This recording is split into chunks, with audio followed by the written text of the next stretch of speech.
Hey guys, welcome back to another episode of the Jay's Fit Down Podcast. I'm your host Jay Gay, of course, back here with another episode as we get closer and closer to the start of football, that being both college and the NFL. But today we're going to be focusing on a specific NFL team, the Tennessee Titans, and why I believe they are in huge trouble in 2023 and some things that they need to work out if they want to remain a relevant franchise in the National Football League. But before we get started on that, please make sure again to help us continue to grow our subscriber count and follow us on Spotify, Apple Podcasts, and every podcast platform. That's where we're available. So if you're working out or you're driving or whatever, you want to listen to the podcast, you can search us up, Jay's Fifth Down Football Podcast. We're there. We have plenty of content there, interviews and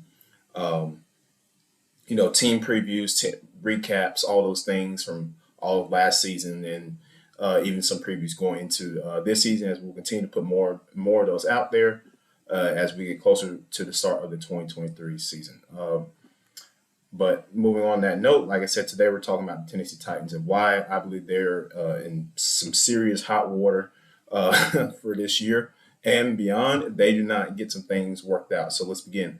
So, of course, the Titans went 7-10 last year, and they just did look very putrid offensively. The quarterback play was not that good. I mean, now Ryan Tannehill played 12 games. He's been a starter for them the last couple of years since he got there in 2019, was signed as a backup.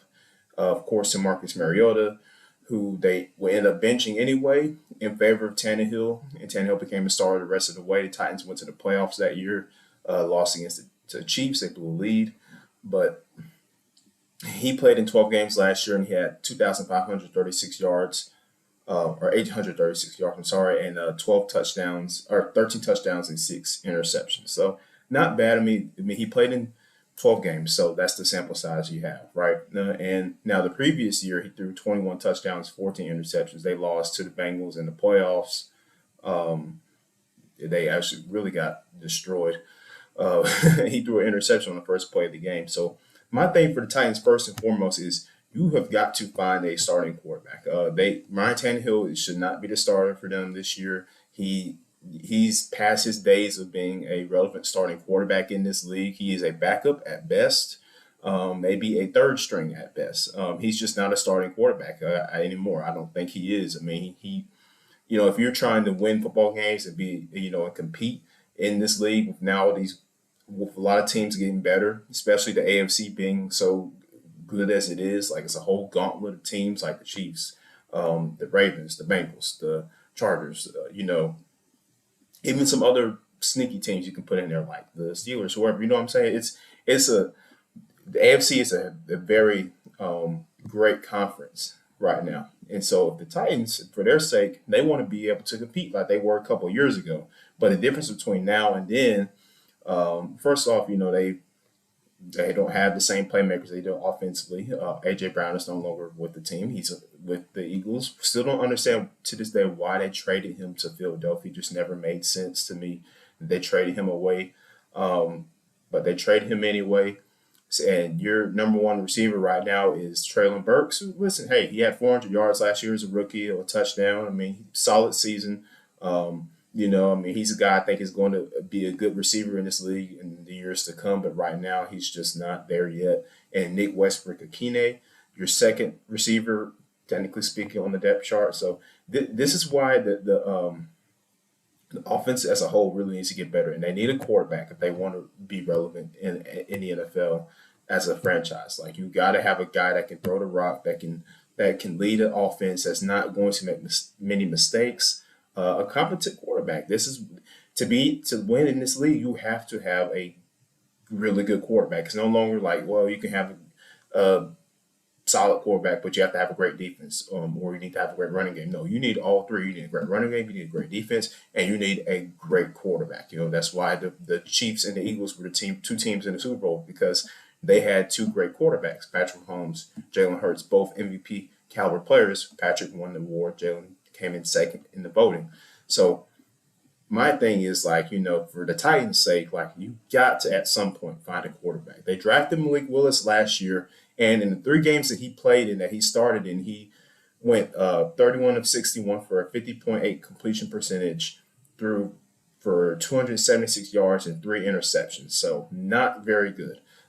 Very bad, actually. He did rush for a touchdown, though, but still not enough. And everybody thought Malik Willis was going to go in the first round in that draft, but he fell to the third round because he didn't really play in a pro or anything close to a pro style offense in college, so that kind of dropped his draft stock, and he just really was one of those kind of how you describe it type of quarterbacks. Like he just a project guy. Like he's raw. What they say, yeah, he's raw. Like I used to describe a lot of guys like Josh Allen or even Cam Newton when he came out in 2011. Some of those guys, but and Will Levis this year, who coincidentally the Titans ended up drafting with their second pick of the second round. And so far the reports out of training camp are that Malik Willis actually is looking pretty good. He's looking very, better than Willis as far as the quarterbacks are concerned. So we'll see how far that goes into the training camp, and if because training camp begins in a week or so. So we'll see how far that goes and see who will be the starter going into the season. My money's that's gonna be Malik Willis. If well, I don't know if the Titans plan on keeping Ryan Tannehill around. That's the thing about it. I don't think they should, but more likely not. If they do keep him, he'll be the starting quarterback. He shouldn't be, but he more likely than not, he will be the starting quarterback if Tennessee plans to keep him around. If they don't, then you're looking at maybe Malik Willis being the option, even though because he has the more NFL experience, than Will Levis. So that's just a matter of what. But still, the quarterback room as a whole is just not very good. That's the issue with the Titans. And then you move on to the rest of the offense. Again, Derrick Henry, of course, we know how amazing he is running the ball, but yet he the injuries with him. That's the only thing that he gets limited as far as playing time because of those injuries. So you want him on the field all the time as much as he can be. I really they need to get a second solid back as well to kind of spell him a little bit. Switch some things up offensively, two back system. Not have Henry get so many carries, but spell a guy to come in and spell him a little bit like they had with Deion Lewis a couple of years ago. Even with Deontay Foreman also when he was there. But so offensively, they averaged 17 and a half points per game, which ranked 28th in the NFL last year. Just again, very putrid, not good. It's not going to win you football games in today's game. Not going to win you games. 296 point yards they averaged a game, which was ranked again 30th in the NFL, so in the bottom half of the league. And when they lost Arthur Smith to go be the head coach of the Falcons, I knew the offense would drop off a little bit, but I didn't know it would drop off this bad. It's just there are even some games where you watch them, it's like the play calling wasn't good, the execution was not good, some of the plays were a little wonky. I'm like, and it didn't help when you don't have a competent quarterback back there too. So again, I really believe if the Titans want to just remain have to have some type of good morale, they have to get off to a good start in the season. They got to win some games, and more likely than not, they're gonna have to rely on their running game to get them those wins because the passing game just isn't looking good right now as far as the quarterbacks are concerned. Will Levis, I wasn't a huge fan of him coming out in the draft. I knew he probably wouldn't go in the first round, but I didn't think he would slip all the way that far into the second round.